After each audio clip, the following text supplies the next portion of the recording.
Hello everyone, आप सभी को फिर से एक बार करण की पाठशाला में स्वागत है। दोस्तों, आज एक बहुत ही इंपॉर्टेंट टॉपिक पर डिस्कस करेंगे, तो वीडियो के अंत तक जरूर बने रहना। और जैसे आप देखे होंगे थंबनेल में कि जाति प्रमाण पत्र का सही फॉर्मेट क्या है, अभी भी जो नया नया बना रहा वो भी गलत तरीके से बना रहा और कैंडिडेट इसको देख नहीं रहे हैं। मैं सोचते हैं कि मैं नया बना लिया है, जैसे नोटिफिकेशन आया उसके बाद बनाया कि अभी तो मैंने रिसेंट बनाया, फिर भी तो मेरा सही होगा, डाल दे रहे हैं। लेकिन थोड़ा सा आपको ध्यानपूर्वक पढ़ना चाहिए और जो भी नोटिफिकेशंस आया है जेएसएससी का, उसके फॉर्मेट को भी आप एक बार मिलाइए। अगर आपको देखने को मिलेगा क्या फर्क है आपके कास्ट सर्टिफिकेट में।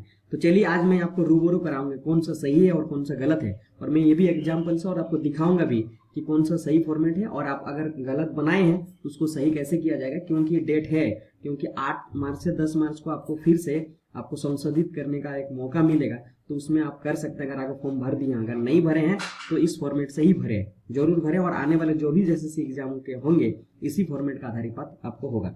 देख सकते हैं, ये मैं सर्टिफिकेट, एक कास्ट सर्टिफिकेट रखा हूँ, स्क्रीन पे देख पा रहे होंगे। ये कास्ट सर्टिफिकेट है और ये रिसेंटली बना है। डेट ऑफ इशू आप देख सकते हैं 27/1/2022, यानी ये जनवरी में माह में इसको बनाया गया है। और यह शायद जैसे सीजीएल जो नोटिफिकेशन है उसके बाद बनाया गया है। ठीक है, अब इसमें देखते हैं हम क्या गलत दिया गया है। यहाँ पर देख सकते हैं, ये पॉइंट नंबर 3 यहाँ पर दिखाया गया है कि ओबीसी है ना, नॉन क्रीमिलियर जो ईबीसी 1 में भर रहे हैं, है ना, EBC 1 extremely other backward caste, उसके लिए ये है। और आप चाहे एससी हो एसटी हो, सभी को आप फॉर्मेट मिला के देखना चाहिए। मैं फॉर्मेट भी दिखाऊंगा किसके कौन सा फॉर्मेट सही है और कौन सा सही है, बनाया नया बनाया वो भी मैं आपको दिखाऊंगा, और अगर गलत बनाया तो भी कैसे बनाना वो भी बता रहा हूँ। देखिए, फोन नंबर 3 लिखा हुआ, पॉइंट नंबर 3 में non creamy layer certificate form number 11 is required to annexed with this certificate for seeking benefit of reservations in the appointment of under government of Jharkhand or seeking admission in technical or non-technical institute for higher education or any other purposes।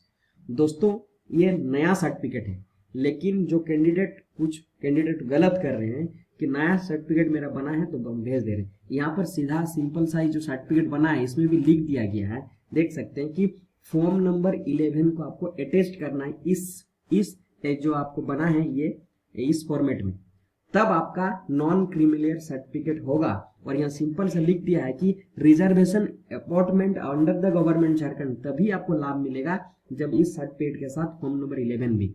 तो इसके लिए क्या करना पड़ेगा वो भी बताऊंगा, अगर जो बनाए हैं ये सर्टिफिकेट।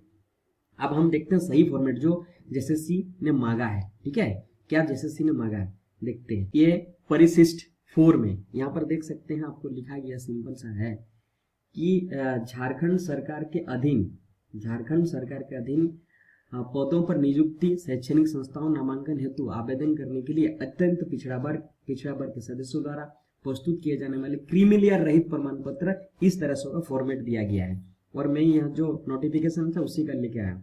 3 नंबर में देखिए यहाँ पे क्या लिखा हुआ कि यह भी प्रमाणित किया जाता है कि भारत सरकार के कार्मिक एवं प्रशिक्षण विभाग के कार्यालय ज्ञापन 36012/2293 इसमें दिनांक 8/9/1993 की अनुसूची के स्तंभ 3 में उल्लेखित तथा कार्मिक और प्रशासनिक सुधार तथा राजभाषा विभाग के संकल्प संख्या 3482 दिनांक 10/6/2002 द्वारा अंगीकृत के अधीन क्रीमिलियर व्यक्ति के वर्ग के सदस्य नहीं है।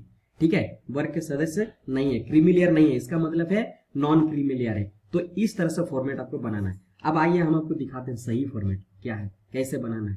देखिए, वो ये भी हमारा वही है, ये भी हमारा क्या है, जाति प्रमाण पत्र है, हिंदी फॉर्मेट में। देखिए यहाँ पे 3 नंबर में उसी तरह से बनेगा जो 2 नंबर में वहाँ पे 3 नंबर में गलत था।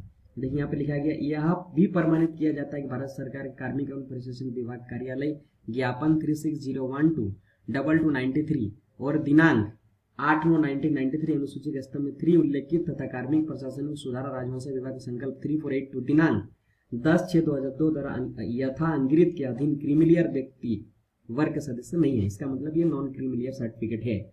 सो ये सब आपको ध्यान में रखे हुए आपको सर्टिफिकेट को देना होगा, क्योंकि आप जब फॉर्म भर रहे हैं तो वहां पे आप दे रहे हैं ईबीसी 1, लेकिन आपका जो सर्टिफिकेट हो रहा वो आप दे रहे हैं क्या, क्रीमिलियर का। तो ये गलत है और ये पूरी गलत है, तो आपका फॉर्म रिजेक्ट भी हो सकता है। तो ये ध्यान में रखें, तो सावधान रह के फॉर्म को भरिए। अगर आपका ऐसा एप्लीकेशन फॉर्म अगर आप जमा करते टाइम ऐसा फॉर्मेट दिए हैं, ऐसा आपको जाति प्रमाण दिए हैं, तो आप गलत है, नियम के अनुसार आप गलत हैं। ठीक है, ये बोर्ड क्या करेगी ये नहीं मैं नहीं बता रहा हूँ, लेकिन आप गलत है। तो इसको आप सही तरीके से कर सकते हैं, क्योंकि ये डेट भी एक्सटेंड कर दिया है 8/3/2022 से। फिर ये क्या किया गया 10/3/2022 तक आपको क्या करना है, संशोधित कर सकते हैं। तब आप क्या करिए, एडिट करके उसको डाल दीजिए। ठीक है, बना के अगर आपका ये फॉर्मेट है जो आपने बनाया है, ये फॉर्मेट है, तो इसको क्या करना पड़ेगा, आपको फॉर्म नंबर 11 आप प्रज्ञा केंद्र में जाइए और उनको बोलिए, ये सर्टिफिकेट उनको दे दीजिए और बोलिए कि मुझे कि फॉर्म नंबर 11 अटैच करके फिर से एक बना दीजिए एक कास्ट सर्टिफिकेट। वही आपका सही है जो जेएसएससी मांग रहा है। तो आशा करता हूँ शायद ये वीडियो आपके लिए हेल्पफुल और इंफॉर्मेटिव रहा। यदि वीडियो अच्छा लगा तो जरूर हमारे चैनल को सब्सक्राइब करें, वीडियो को लाइक करें और अपने शेयर कर दीजिए इस वीडियो को अपने दोस्तों के बीच। धन्यवाद।